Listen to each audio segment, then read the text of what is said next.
Aloha, and welcome to another Candid Conversation. Today, we're going to take on the subject of customer service. Alex Kraft is with us today, and we published a blog of his on Tuesday night on this same subject. Alex is getting himself ready with a bottle of vodka there. Looks rather large.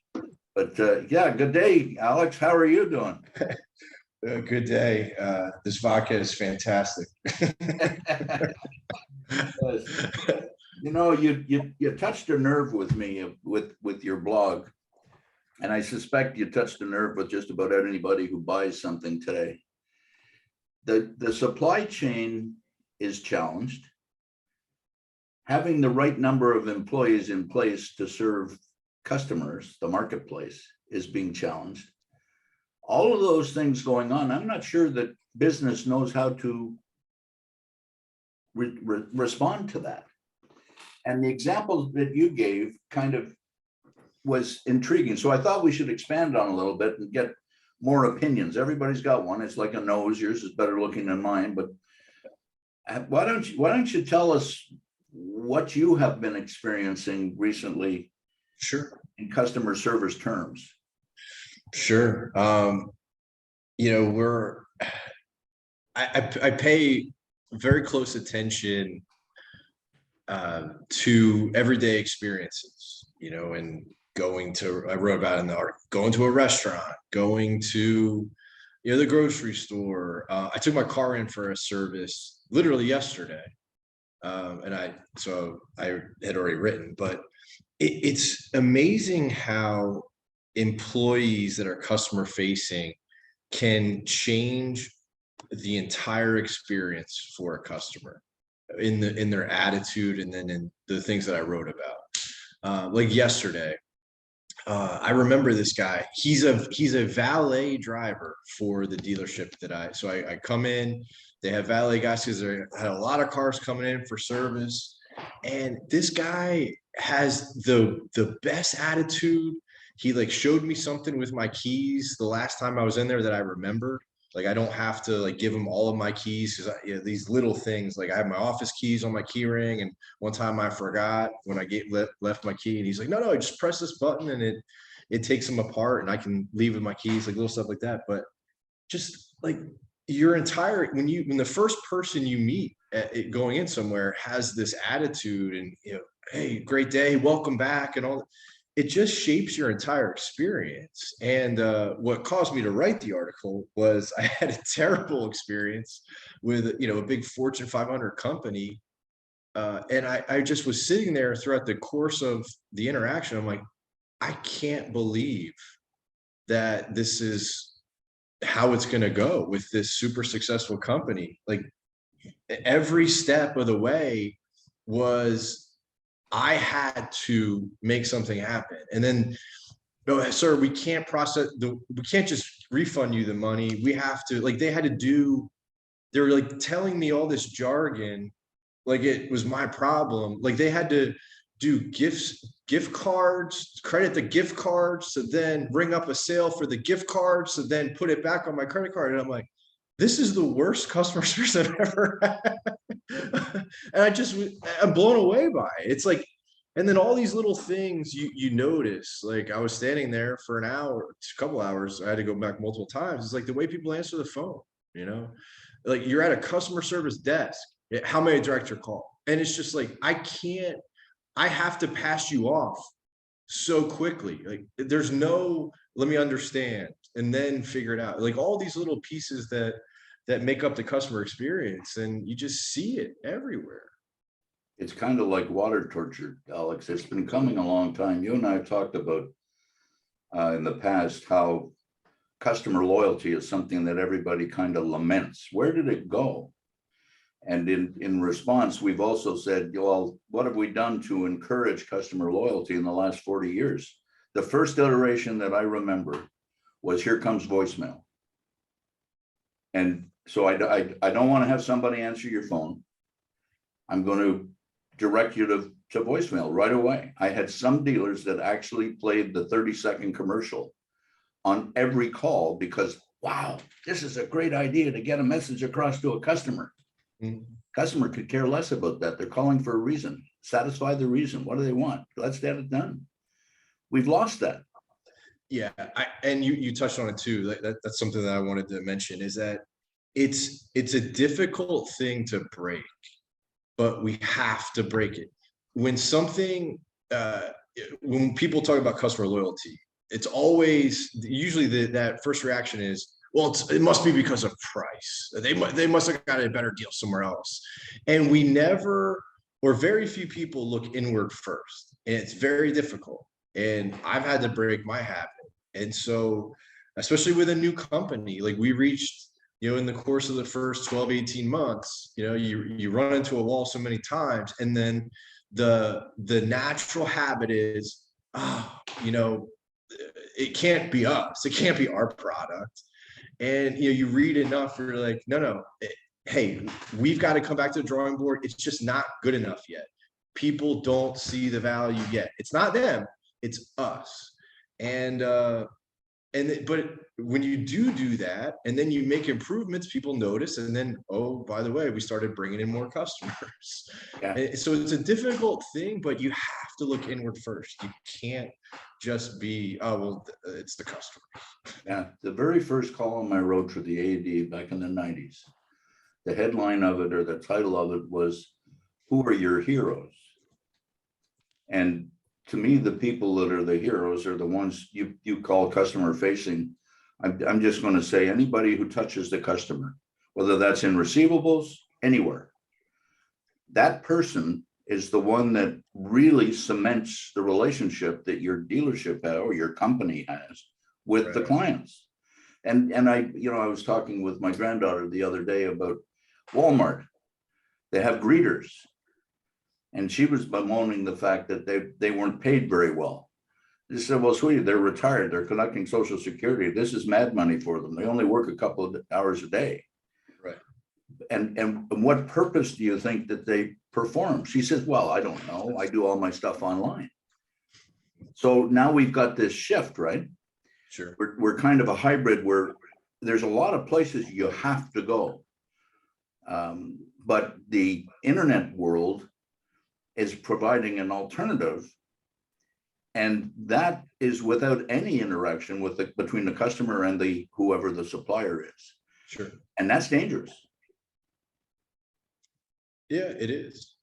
And the really good ones, when they have to spring into action, and have great phone skills, and take the two things that I wrote about in the article was taking ownership, being competent, but then taking ownership and giving a damn. I put it in the same bucket. And so those successful technology companies do that. Yeah. And, and again, this transition circumstance. So yeah, somebody calls in, I used to tease with them. I'm a bit of a jerk on the phone in person anyways, but the guy called up and said, I got a problem. I said, no, you don't. What, I've got a problem, Ron. I said, no, you don't. It's mine. Tell me what it is. Let me look after it. And, like that valet guy, here's how we can here's a little hint, Alex. Yeah. This will make it easier for you next time. And you never forget those things. Especially when they do it.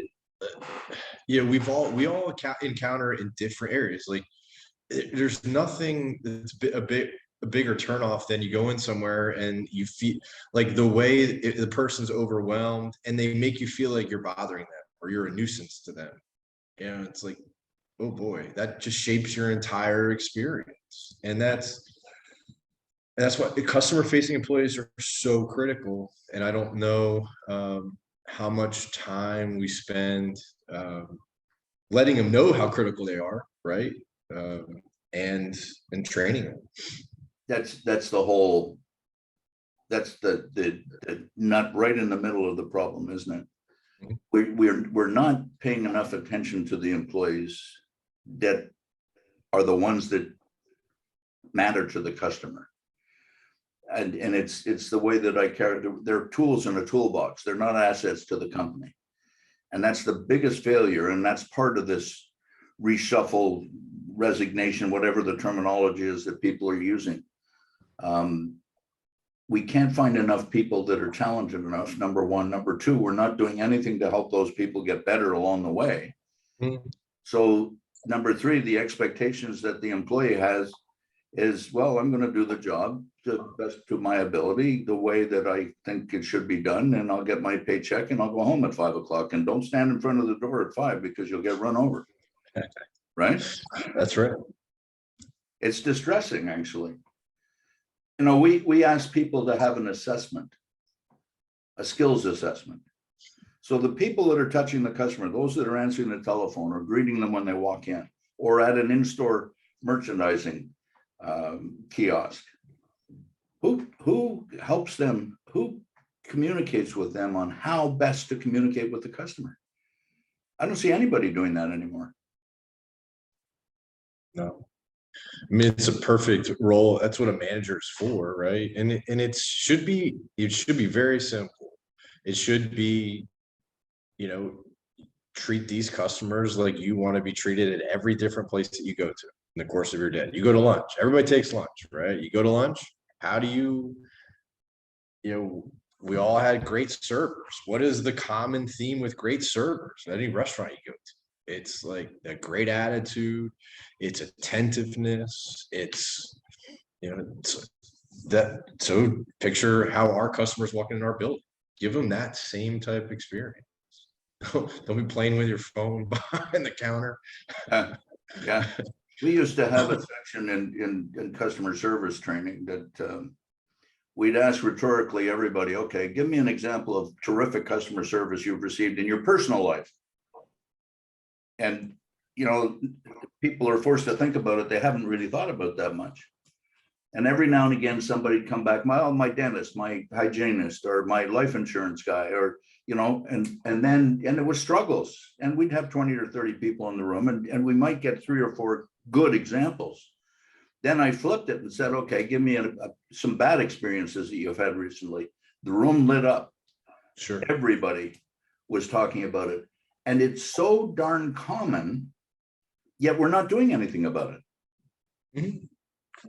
Yeah, I don't know why that is.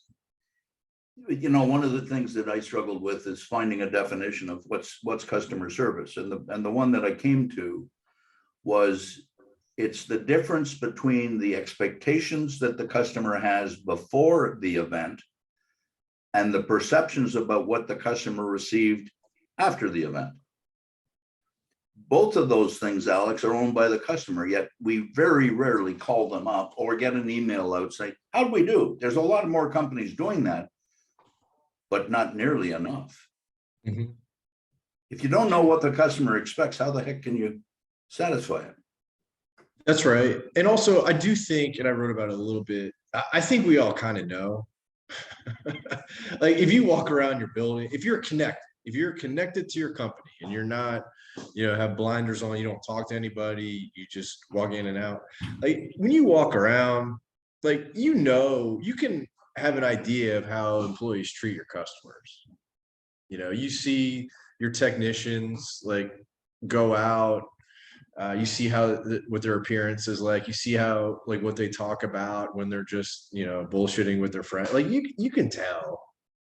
You know, I think your gut instinct is right. You know, people show you who they are.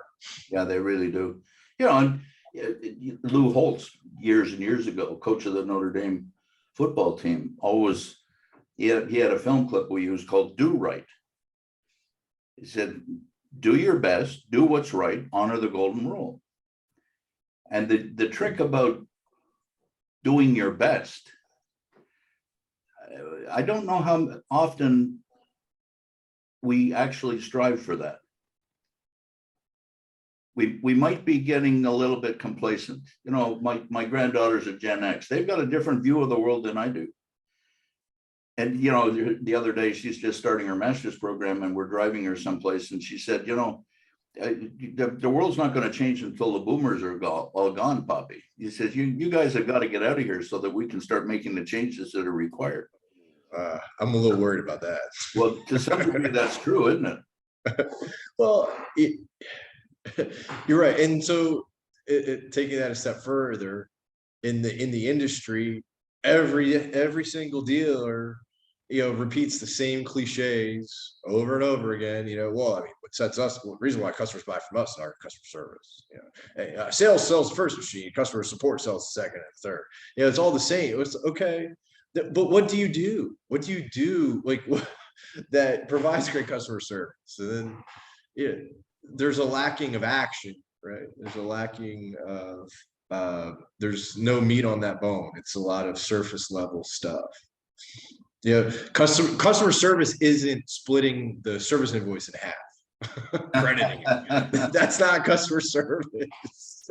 You go back to George Herbert Walker Bush when he was president. He's famous for little notes he would write every day. He'd be writing notes to people, thanking them, asking questions, whatever.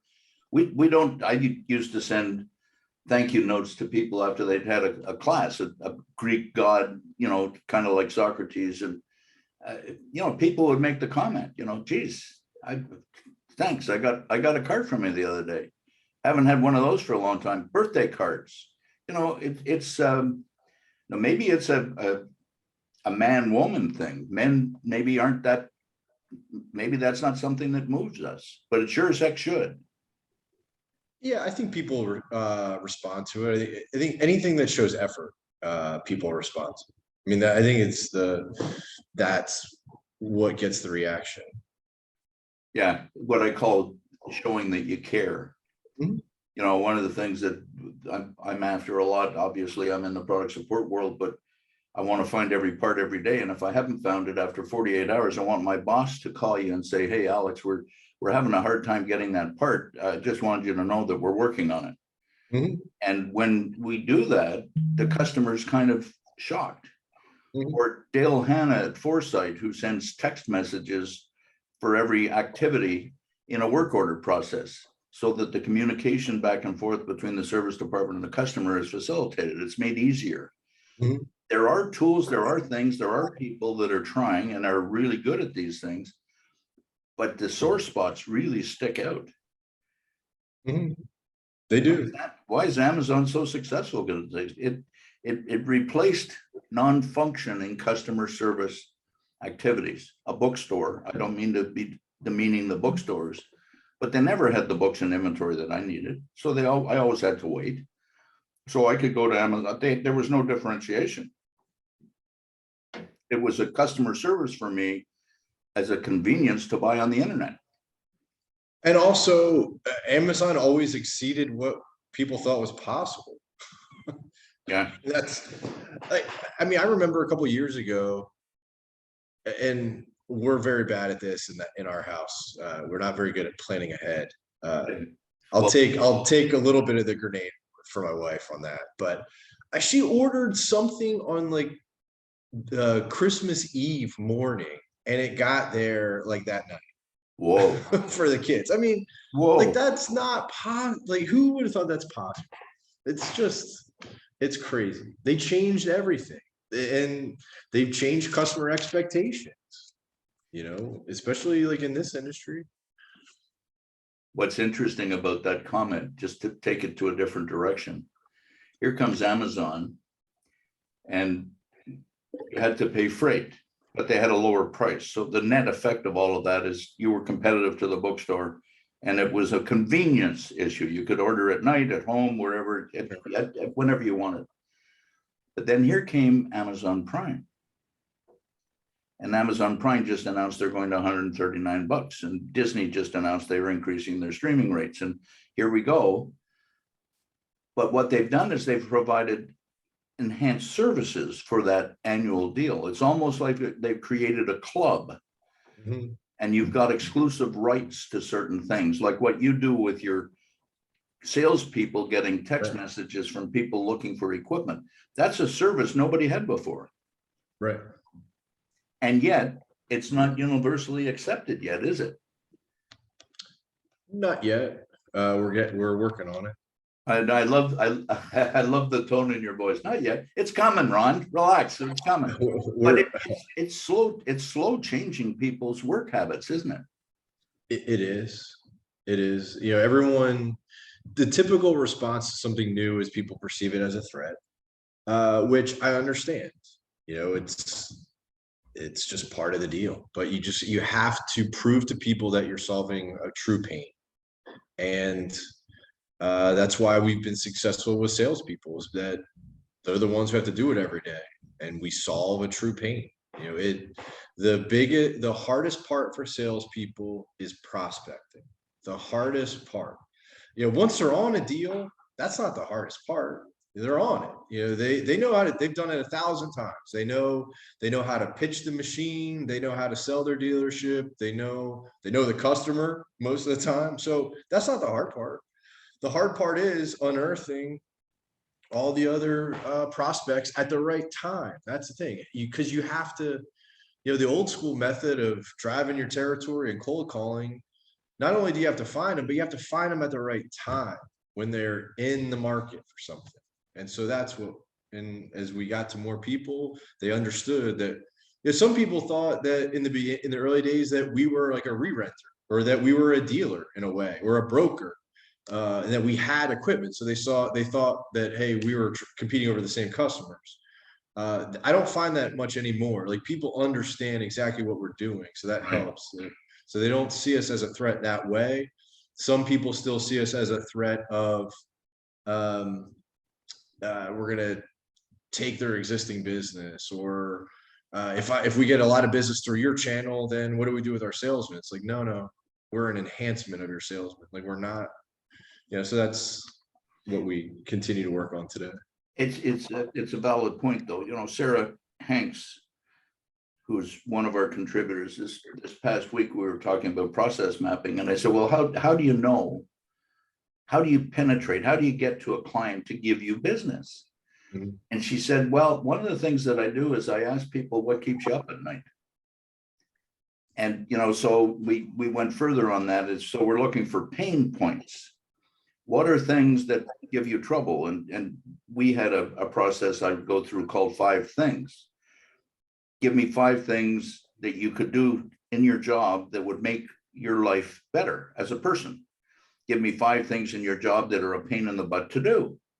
Give me 5 things in your job that, if you were able to change, would make the process for your company much better. And remarkably, there'd be 2 or 3 things on all lists, every one of those 3 lists. And of course, the next question I would ask people is, okay, well, if it's a pain to do and it would make life easier for you and it's beneficial to the company, how come we're still talking about it? How come we haven't done it? Right. And then I'd get the guppy look, you know.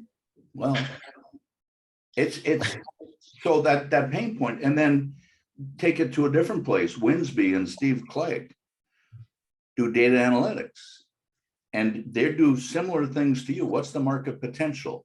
Who are the people you need to pay attention to? What are the retention rates? How can you modify those retention rates? We have the tools available, but people seem to be very hesitant to walk through that door. It's a change. It is, yeah, and I don't.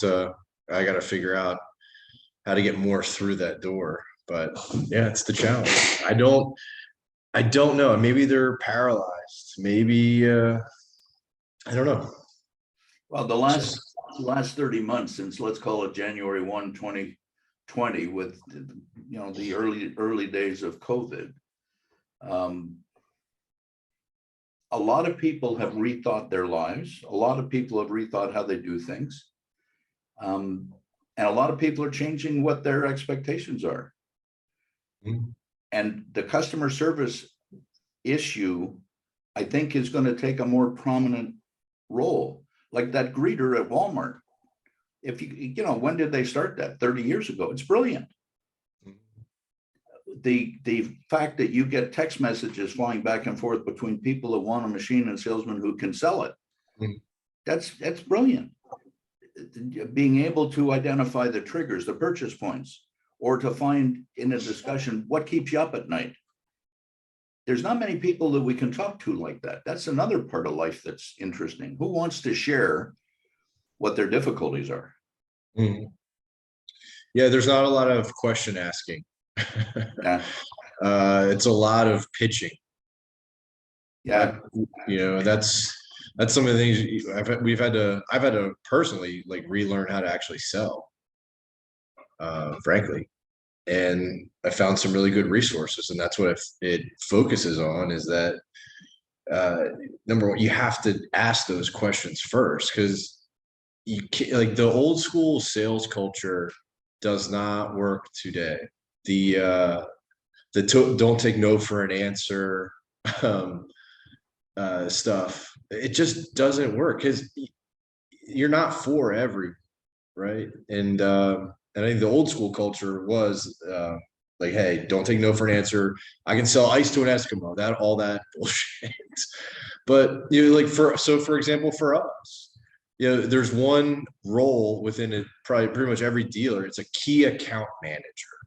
And that's typically a senior sales guy. They only have 8 to 10 accounts, and they're big accounts. They've known them for 20 years. Heave is not for that person. He doesn't really have to ever prospect. He knows his customers. So it would be a way, if I was to sit in front of that guy and show him Heave and show how cool it is, and it comes to your phone, and it doesn't matter. It's not here. He knows these customers for 30 years. They call. So it's a waste of time. You have to ask those questions, to your point, to figure out the pain points, instead of everybody's first just go in with, hey, this is our product, this is what it blah blah blah, isn't this great? Well, if it doesn't solve a need or solve a pain, then you're wasting both people's time. We had a guy in Montreal, the special accounts guy, national account, whatever the heck you want to call him. Yeah. His name was Bill Hallisey. He's been around forever. He's terrific. He's since passed, so I can mention his name. He was a terrific guy. And we had a very large construction customer that was exclusively cat. And the first Komatsu was delivered. It was on a low bed when Bill happened to be there. And he was Irish, and he went ballistic. He goes into the purchasing agent's office, and what's that? He said, you get that off this property or you're never going to see me again. And you know what? They turned the truck around and off it went. Today, what the national account guy and the old sales guy haven't recognized is the customers have changed. The Stephanie Smith at Newman made the comment that, our salesmen used to be walking brochures. Customer doesn't need that anymore. They know the specs every bit as well as the salesman. What they need now is, okay, when I'm ready to order or when I'm ready to talk about it, I'll call you, go away. And you answer that question. You get in the middle of that question. You facilitate that, what I call trigger points. Yeah, I love it. You're right. But I don't think a lot of people recognize that point, that customers have changed. That is it's huge. And that's a miss. People are afraid to admit that. And I think part of the reason why is, all the term, well, it's a relationship business. We sell because of our relationships. It's a way of people saying, well, the customer buys from us because they like us. But that's not really why. You're not going to find a customer who buys from a dealer that they hate. But they like the other 6 dealers too. It's like, but you've got to come to the realization. And I'm really impressed with Newman. Really impressed. Like I listened to your conversation with Stephanie. She's a sharp lady. I know a lot about their dealership. I know they're expanding. They look at things a different way. So they're very impressive.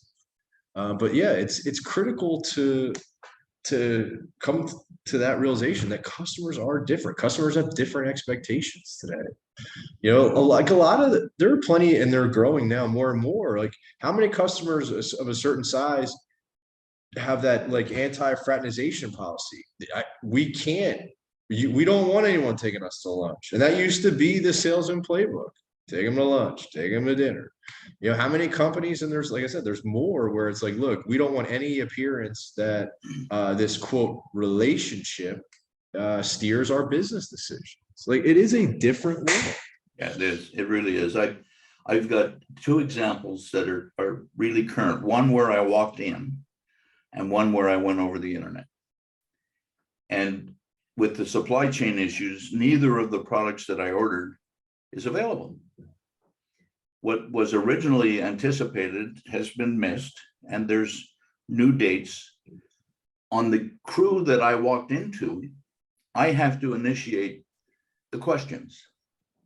On the internet side, they send me updates. Mhm.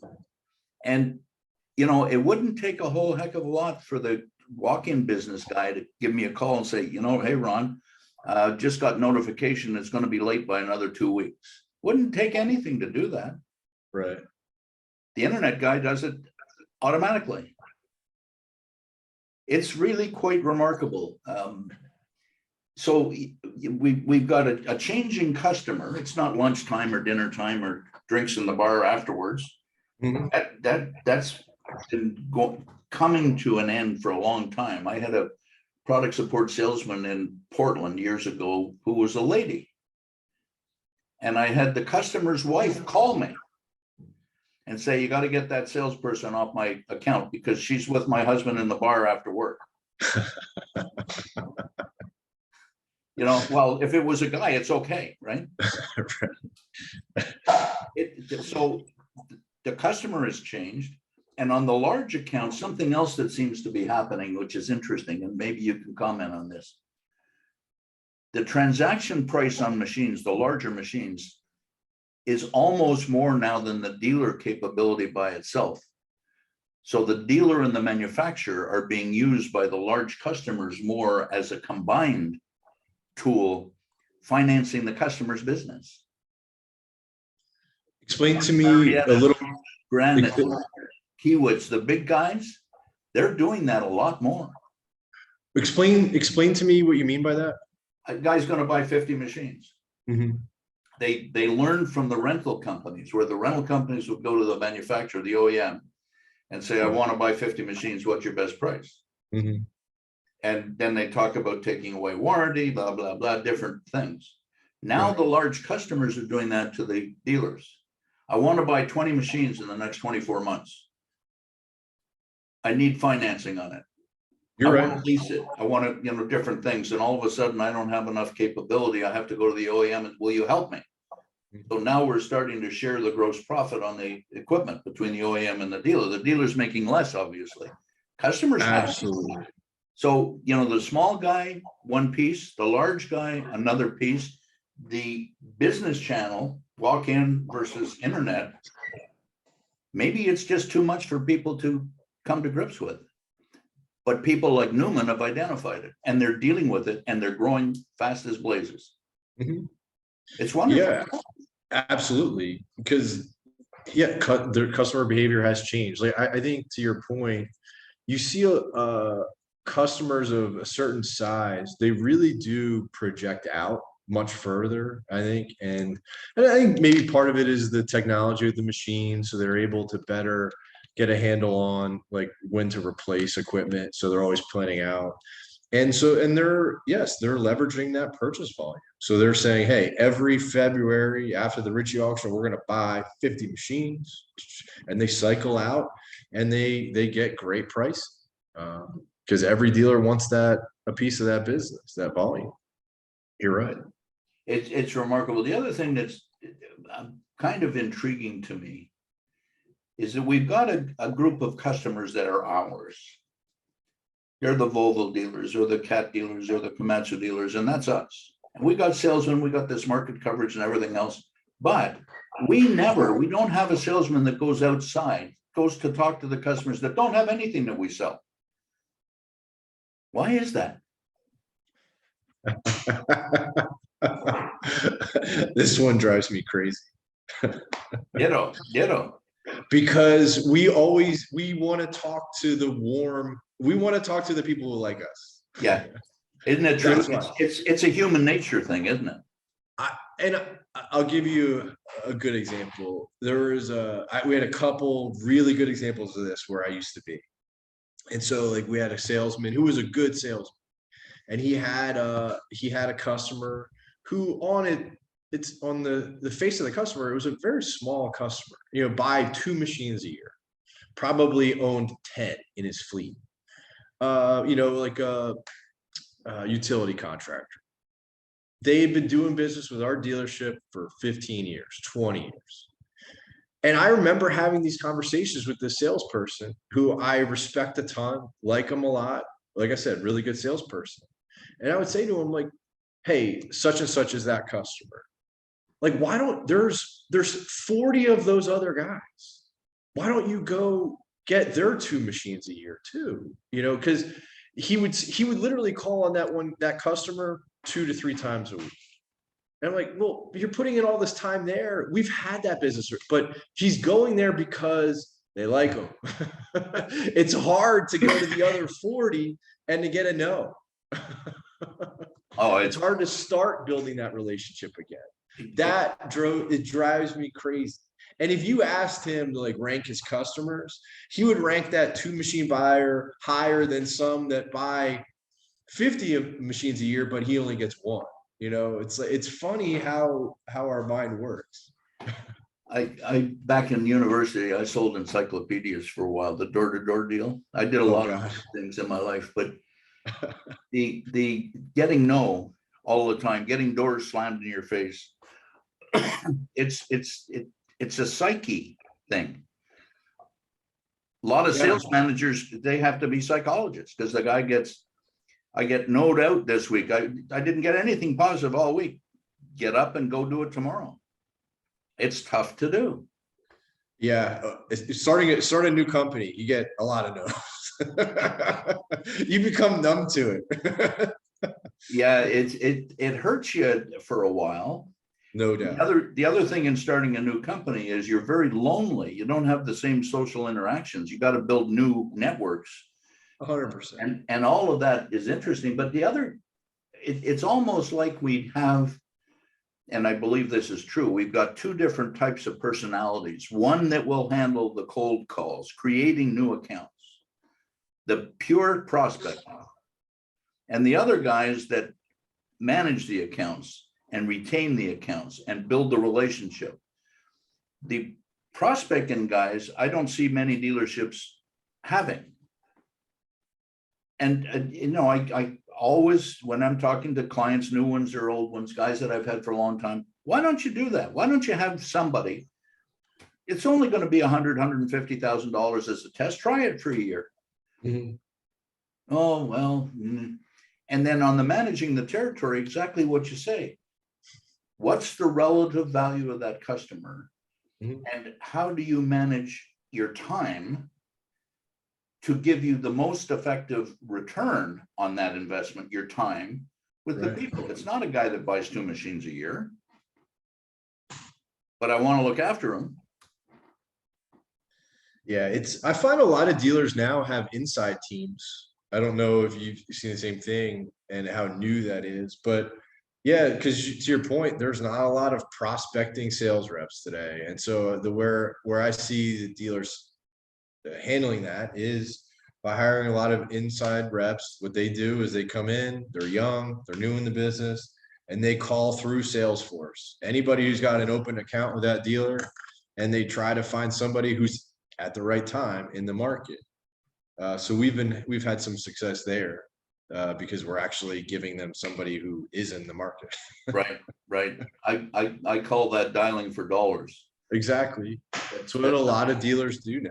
Yeah, that's something else I did in university. I used to sell newspaper subscriptions, and I was given a couple of pages of the phone book. And, you know, here's a script, call them, and you get these robocalls and everything all over the place. And it, you know, that methodology has gone the way of the dodo bird.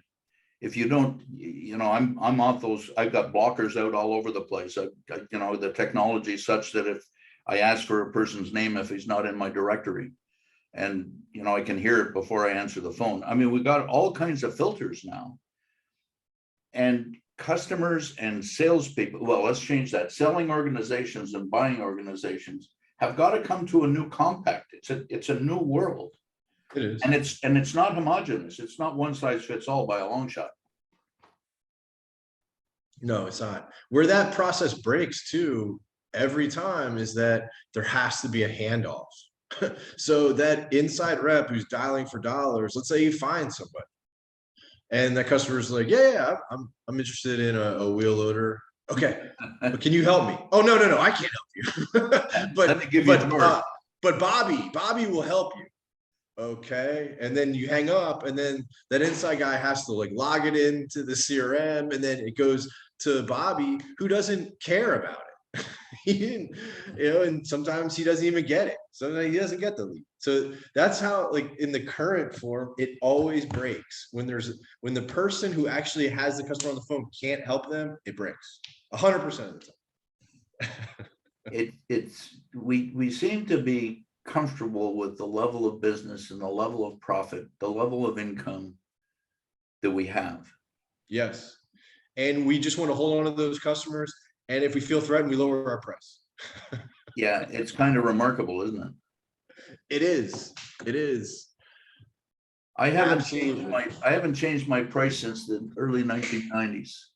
Of course, I'm not in the consulting world as much as I used to be, but everybody used to laugh at me. What did I charge you the last time? And well, I don't know. I said, well, have a look, because that's what I'll charge you now. Oh, that's cool. Thinking that I'm giving them a deal because it was 5 years ago or 10 years ago. It was the same price. Once you get to a point or a profit expectation level that satisfies your needs, you don't need to go any further. Mm-hmm. The trick is to have all those things done. Market coverage, and I think you're showing the way in breaking a sector into a different toolbox. Mm-hmm. We need to have more people thinking, and that might be what my granddaughter, the Gen X people, are saying. You boomers have to get out of the way because we got to get fresh thinking in here, because we are stuck in our ways, Alex. We are, to a certain extent. There's no doubt about that. It's the illustration I use to people is getting up in the morning. You do the same routine every single day. Mm-hmm. Only thing that changes is what you put on your body. But I had a friend of mine who was a vice president of sales at a large John Deere dealership. He used to shave his face in a different room every day. He said, why are you doing that? He says, well, I got to condition myself for change. I said, there's different ways you can do it. You don't need to do that kind of silliness. And he laughed at me. He said, it's the only way. I remind myself every day. It's a habit now. Uh-huh. But geez, and this is a guy with a master's degree, for goodness sake. I've read some interesting material as like doing things like that help protect against like Alzheimer's and those kind of like cognitive decline. Seriously, like doing something. You're looking at me when you make that comment, right? No, I'm looking at you because we're on a Zoom call. But but that's fascinating. Like, because it's like if you just are in the same thing every day, it sounds crazy, but I've read there's some truth to it. I'm not going to shave it. I agree with that. There's all kinds of game exercises that people are promoting now for older folks.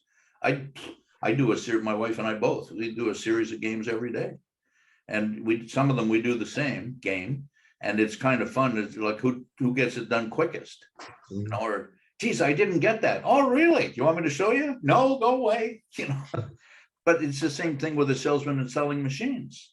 How often does a salesman ask another salesman, hey, Bobby, have you got time? I'd like to have you come with me on my call to Alex next week. Never happens. That's a darn powerful tool, isn't it? Yeah, it is. Yeah, I think, and that's, so talk about, to like tie this together, talk about customer expectation and customer experience. You better believe that customers see that in the turn, like what I think you said, Stephanie said they used to be walking spec sheets. Guess who realizes that they're not walking spec sheets anymore? It's the customer. That's why a lot of the show up on the site calls are so irritating to customers these days. It's because what they're sitting there and saying, what is the purpose?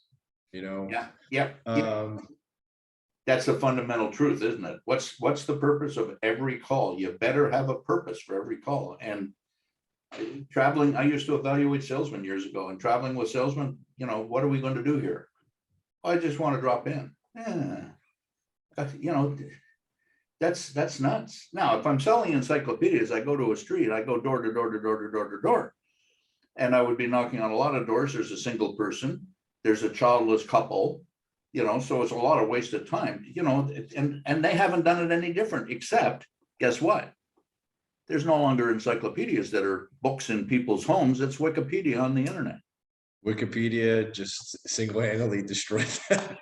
It really did. And yet my daughter, who teaches English, in her classroom, she's got an Encyclopedia Britannica complete set. And she works in impoverished areas. The children have never seen these things. And some of them actually on breaks read them. Imagine. But it's a changing world, changing customer, changing delivery system, changing expectations. And yet we're not adapting and adjusting. At least I don't see it. I would agree. Yeah, I don't, but it take yourself out of it.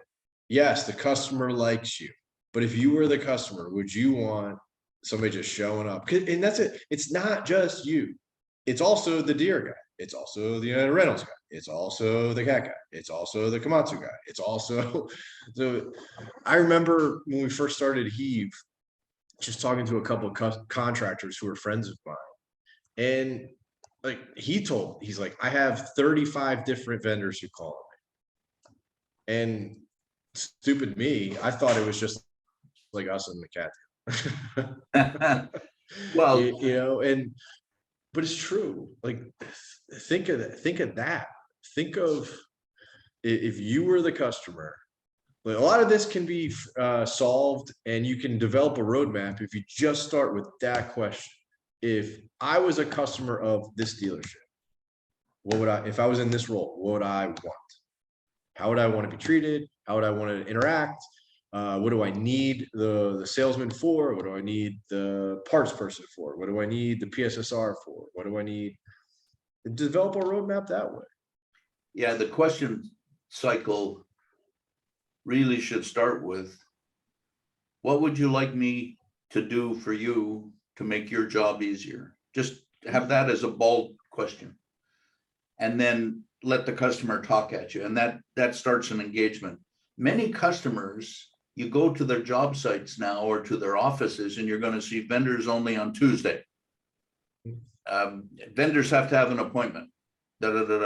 It's because we failed, or I call people and leave a message. They don't call me back quickly. That's a reflection on what they think the value is that I'm providing them.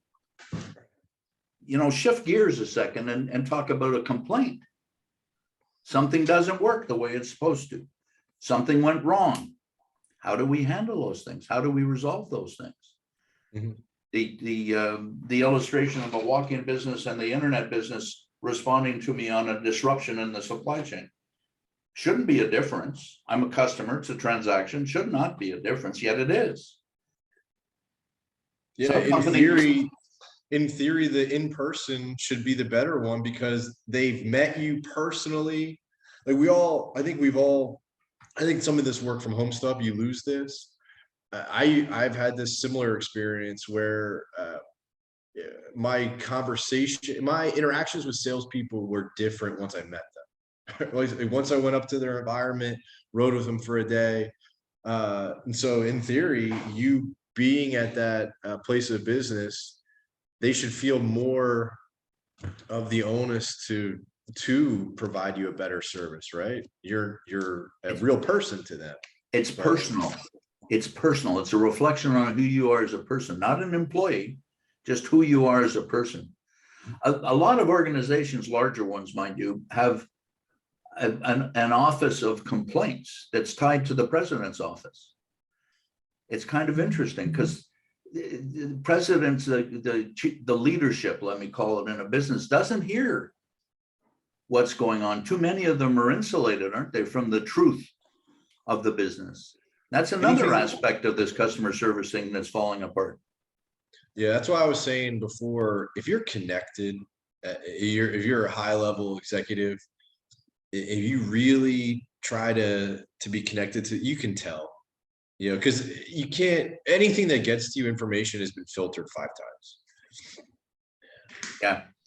Yeah. So, we've identified that we got to get a better relationship. We've identified that there's problems in how we communicate with the customers, customer facing employees, Mhm. maybe not knowing what's expected of them or what to do or how to do it. So maybe it's a skills gap. Maybe it's a function description problem, but there's things that they're pain points. They're things that keep me up at night points. It's a continuous improvement stuff, the Sarah Hanks from GE method. It's valid. Mhm. How do we make this process better for the customer? And I'd like to see a lot more businesses call the customers and let's start over. Today is 2020. It's the month of August. How can I help you? What would you like me to do that I'm not doing? What would you like me to improve that I don't do well at? Or also what you could do is try to speak to customers who don't do business with you. Yeah, yeah. What does so-and-so do really well? What do you like that they do? Because that's also hard. Sometimes people don't want to hurt your feelings, or they'll filter their message to you. That's true. One of the things that one of the things I used to do, what do you like about what I do? I used to do this with the people that I worked with years and years ago. What do I do that you want, that you like that I do and you want me to continue? What do I do that you don't like that I do and you want me to stop? Mhm. What do I do that doesn't make any difference to you? So if we make it a relationship and the customer stops buying, Mhm. one of the things I like to do in every instance like that, Alex, is call them up and say, hey, Alex, I noticed you haven't been buying much from us recently. Is something happened? And he said, well, we had a bad experience. And they said, well, do you mind sharing with me where you get that product today? Mhm. And they typically will tell you. And then my next question is, what do you like about doing business with them? And whatever the heck they tell me, it's something I'm not doing. Right. Yeah, I remember having a conversation with a good sized customer, and we probably got 10% of their business, and we had good relationship once again. But I remember we asked, "Hey, what is the difference? Like, what do you really like about the cat dealer?" And it was a very concrete example. It was like, "Hey, no offense to you guys, but this is the experience we have with cat. I come in on Monday, and 3 of our machines were serviced over the weekend. When we weren't working, uh, did the PM services. We show up, we just get in them, we run them on Monday. They invoiced us a couple days later. We didn't even know they were here. I was like, wow, that is true PM servicing. And that was, but it let us know, we're not sitting there saying, oh, lose another deal and be like, oh, well, the cat must have given a great price. We knew right then and there what the expectation was for the customer, the experience they were getting from the other vendor. And we knew where we had to go, in order to, like, that is, in my mind, excellent customer service. Yeah, I agree with you 100%. I used to say, and I preach this, price is only important when every other element of the transaction is the same. Mhm. And there's never an instance where every element of a transaction is the same. So take price, go away. We've Right. become so conditioned to accept, I got beat by a better price. Don't accept that. Yeah, it's a way of someone basically saying, hey, it was out of my control. I think that's why people say that a lot. Well, I couldn't do anything about the price, so that's why we lost it. But and it's okay. Like in the example I just gave, it's okay that was we can't do anything to mimic that today, but that gives us something to work towards. I think that's the other point. I think that is a good thing in this conversation, is that it's okay. You got to find out first. And then if you really care about continuous improvement, certain things are short term, certain things are long term. But unless you identify them and have those conversations and then put it on the board, you have nothing to work towards. Yeah. And we weren't able to get to that long term goal before we sold the dealership, but at least we knew, okay, that is the experience that the top tier customers get. And so that's something to strive for. And then how do we get there? Yeah. We've seen a lot of evolving in market coverage and selling and marketing and the whole thing. And this discussion about customer service to me is more appropriate today than at almost any other time. Coming out of the pandemic, we've got incredibly different challenges today. And those that are able to stand up to it, those that are able to provide the customer service expectation and satisfy it, they're going to win. It's that simple. Well, everyone says that they have the best. Well, we're about to enter, I don't know if it's going to be as significant with interest rates going up. We're going to see a lot of big businesses go out of business again. We're going to see a lot more consolidation. You're 100% right. So it's a perfect time. Alex, this is a great subject. I'm glad you brought it up. If you got any little ribbon you want to put as a closing comment on the discussion? No, I thought it was great. I love talking about customer, what makes a great experience, and probing and hopefully spurring some conversation that people can take back to their own their company. Yeah, you're the first of our contributors actually that focused on the customer experience, and I think that's what all of us need to do. So Alex, thank you very much for your time. I appreciate it. And to everybody that's been listening to this Candid Conversation, mahalo. We'll see you the next time. Bye now.